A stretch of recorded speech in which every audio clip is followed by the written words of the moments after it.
Hola, soy Pablo Aguilera, director de Innovación e Investigación en Galgus, y en este vídeo corto voy a contaros en qué consiste la plataforma de Network Health de Galgus. La plataforma de Network Health es una plataforma de telemetría para que el dueño de una infraestructura de red pueda saber qué está pasando con sus equipos, si hay algún problema, si ese problema se debe a mi equipamiento o se debe a factores externos, tanto la parte radio como la cableada, tanto la parte hardware como la parte de cliente, de mis propios puntos de acceso, etc. Tanto si eres un usuario sin ningún conocimiento técnico, como puede ser el dueño de una cafetería que simplemente quiere dar wifi a sus clientes, como si eres parte de un equipo de técnicos de red especializados que lleva la red de un hotel, por ejemplo, vas a tener información útil, accionable y sobre todo evidencias para saber qué está pasando en tu red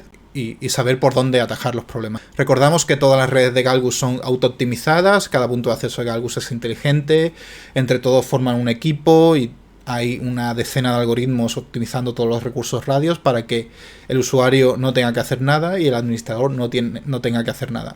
Pero si además el administrador o el dueño de la red quiere saber qué está sucediendo en su red, pues tiene esta plataforma de Network Health. Si eres una persona sin mucho conocimiento técnico, basta con irte aquí al panel de arriba a la izquierda y en 5 KPIs fundamentales: cobertura, capacidad, airtime, latencia, hardware, puedes saber si hay algún problema en tu red o no. En esta red en concreto, que es de un hotel, pues no hay ningún problema. Quizá la capacidad está un poco por debajo de lo deseable, pero aún así goza de muy buena salud. Y ya está, si eres alguien poco técnico, no deberías preocuparte por nada. Si eres alguien con algo de conocimiento más técnico, puedes ver esta segunda tabla a su derecha, donde ya se muestran desglosados 9 KPIs fundamentales técnicos relacionados con la salud del hardware, con la latencia, con la ocupación electromagnética en los canales radio, con la cobertura, con la modulación, los paquetes con éxito, etcétera, en cada uno de los puntos de acceso. Y vemos que casi todos gozan de muy buena salud. Quizá el mayor problema es la ocupación en la banda de 5 GHz en algunos de los puntos de acceso, pero no es nada excesivamente preocupante. Y uno de los puntos de acceso, en concreto este, tiene algunos problemas de cobertura. Si eres alguien ya con más conocimiento técnico, pues puedes acceder a todas las series temporales en el rango seleccionado para saber qué está pasando, qué ha pasado en tu red, pues en las últimas semanas, días o meses.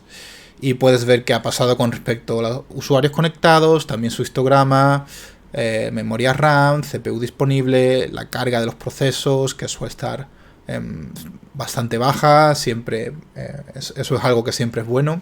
La latencia hacia el exterior está muy bien, muy estable. La ocupación del canal, que está relacionado con la energía electromagnética en el entorno, a veces sube demasiado. Eso puede estar relacionado con hornos microondas, Bluetooth, dispositivos de inhibición de la policía, etcétera. La ocupación de canal en 5 GHz, que a veces está muy alta, sobre todo en la piscina, probablemente haya alguien desplegando su propia red y eso está, o haya un radar que esté molestando al servicio Wi-Fi. La modulación, la relación señal-ruido, que está relacionada con la cobertura, y vemos que hay algunos puntos en los que la relación señal-ruido pues baja por debajo de 20, que sería lo deseable. El porcentaje de paquetes perdidos, que está bastante bien, siempre en torno a 0, salvo en algunos casos, especialmente en este salón de congresos, Triana 2, y también en Triana 3, que es otro salón de congresos. Después veremos qué puede estar pasando ahí. Y bueno, el uptime, el tiempo que lleva encendido, vemos que este punto de acceso se reinicia periódicamente. Eso puede ser simplemente por mantenimiento o puede ser porque esté teniendo reinicios, porque es un punto de acceso que está sufriendo, aunque fue algo que duró unos días y a partir de entonces goza de una estabilidad completa. El resto de puntos de acceso lleva muchas semanas encendidos sin ningún problema. También se pueden correlar varios KPIs, por ejemplo, ¿le afectará a este punto de acceso naranja el número de dispositivos a la hora de tener su RAM disponible? Pues vemos que no, porque es una línea vertical. A este punto de acceso tampoco. Y así con otros KPIs. Y por último, si queremos entrar en un punto de acceso concreto para ver más detalles todavía, podemos ver qué está pasando, por ejemplo, con este punto de acceso de la piscina, que goza de buena salud, excepto en la ocupación de canal en 5 GHz. Y ahí analizando cada una de las líneas, que si están verdes que todo va bien.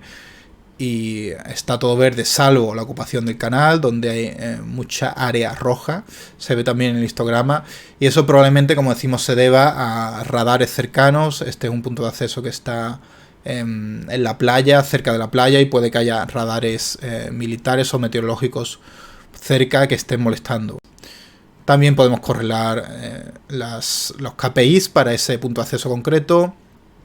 Vemos que con respecto a la modulación, hay dispositivos con baja modulación, eso significa que no se atreven a transmitir a una alta velocidad, y probablemente esté relacionado con una relación señal-ruido o una cobertura por debajo de lo deseado.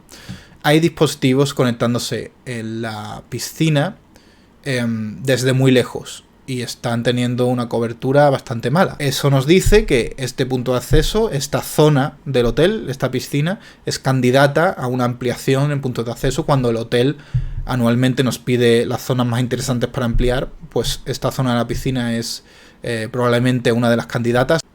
Y por último, hay cierto número muy pequeño, la verdad, muy pequeño porcentaje de paquetes perdidos. Y quiero saber si se debe a clientes concretos o si en general todos los dispositivos que se conectan están teniendo paquetes perdidos de vez en cuando. Para ver eso, accedo a la última sección donde ya analizo cliente por cliente. Cada una de estas direcciones MAC es un cliente concreto. Y si me voy a porcentaje de paquetes perdidos, puedo ver que la culpa de que se pierdan esos paquetes no es de mi red, no es del punto de acceso, porque solo ha sucedido notablemente por encima del 30% en 3 ocasiones, y fue un cliente aquí, otro aquí y otro aquí. Y esos mismos clientes tuvieron 0 paquetes perdidos en otras ocasiones. O sea que es algo momentáneo, sucedió en un momento, probablemente ese dispositivo estaba saturado o estaba teniendo algún problema, pero el resto de dispositivos y esos mismos dispositivos durante el resto del tiempo gozaron de 0 paquetes perdidos. Muchas gracias por atender a este vídeo.